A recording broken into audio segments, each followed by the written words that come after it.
When you see the law enforcement, the court system, and everything else being exercised against him, it is something that black folks throughout this nation can relate to.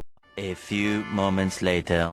For that, I sincerely apologize. Oh, this gonna be good. I'm stating right here for the record that my words were taken out of context. Oh, hell no!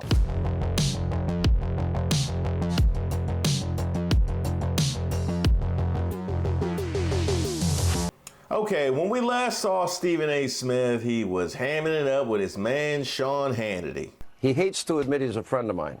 You can admit it. Just say it. My friend Stephen A. Smith is here. Of course we're friends, man. Well, now the energy is a little different. I wanted to touch on something that I made news about just a few days ago. Let me say this, ladies and gentlemen. Accountability is where everything needs to begin in this world. Oh, accountability, you say? Go on. I'm fully aware that I've been in the news over the last few days, paraded all over social media as well, after comments I made during my appearance on Fox News' Hannity last week with the one and only Sean Hannity himself. And I'm fully aware of the outcry that has ensued because of it. A lot of folks in Black America seem pretty pissed at me right now, from friends and loved ones to colleagues, contemporaries, and dare I say even the NAACP itself. Quite a few folks were put off, if not flat out offended, after my words were interpreted as associating support for Trump from the black community with all the legal issues he's facing. For that, I sincerely apologize. You apologize? For what? I mean, if we're offended, you said what you said. Did you? Obviously, I took a lot of heat. A lot of people didn't like the fact that I said it. They wish that I had it. And when I give a damn, I'll let you know. I don't care. I'm going to speak my mind. I'm going to speak what I believe to be true. But now we apologizing. Okay, back to the apology. For that, I sincerely apologize. To be clear, my words were misconstrued. I'm stating right here for the record that my words were taken out of context, misrepresenting and depicting me in a way I found every bit as insulting and disrespectful as folks in Black America evidently felt about what they thought I said. Wait, what? You know what? Let me hear that again. For that, I sincerely apologize. To be clear, my words were misconstrued. I'm stating right here for the record that my words were taken out of context. Oh, hell no. I know you didn't say what I think you said. I know he didn't say what I think he said. Misrepresenting and depicting me in a way I found every bit as insulting and disrespectful as folks in Black America evidently felt about what they thought I said. I know he didn't. I know he didn't. You know what? Let's check out the footage. I'm utterly disgusted with what I'm seeing because it seems to me that they're trying to use the law in the courts. They've clearly politicized this thing with Donald Trump because they can't come up with a strategy to offset the momentum he's clearly gained. As much as people may have been abhorred by Donald Trump's statement weeks ago, talking about how black folks, he's hearing that black folks find him relatable because what he's going through is similar to what Black Americans have gone through, he wasn't lying. He was telling the truth. When you see the law enforcement, the court system, and everything else being exercised against him, it is something that black folks throughout this nation can relate to with some of our historic, iconic figures.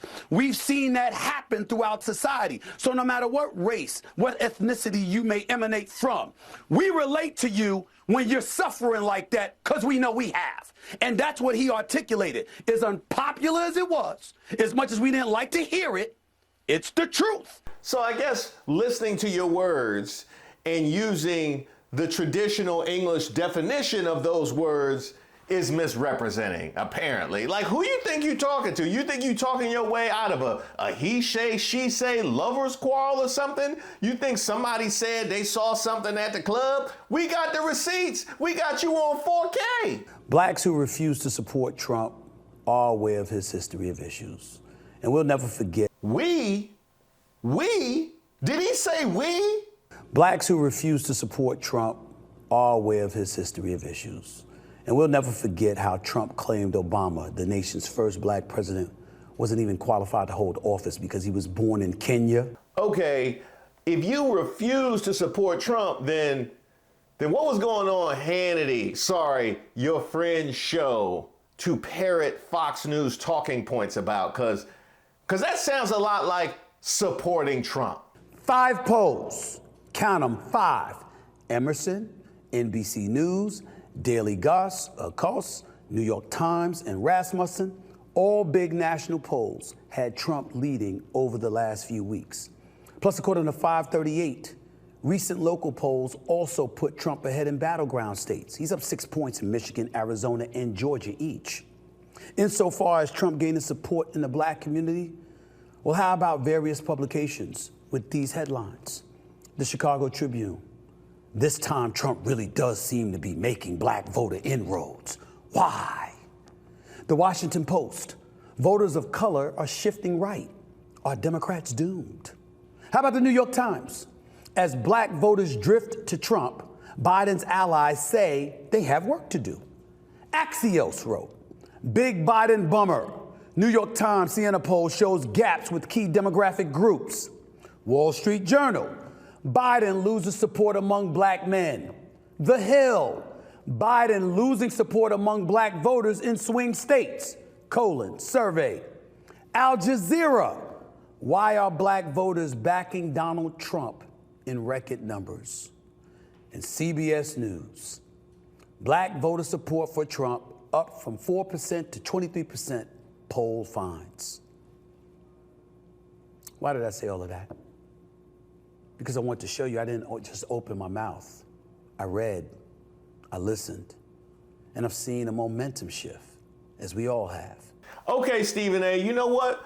I'm going to give you that. The media has been pushing this narrative quite hard, and in fact, it's pushed hardest right where you were on Fox News. But the thing is, see, we're used to that at this point. They push it every election cycle. Hell, they tried to blame black men for Hillary losing in 2016 before it became apparent that it was definitely white women. But since you brought it up, you know what? I could do a whole video just on this narrative being pushed about black people and specifically black men skewing right.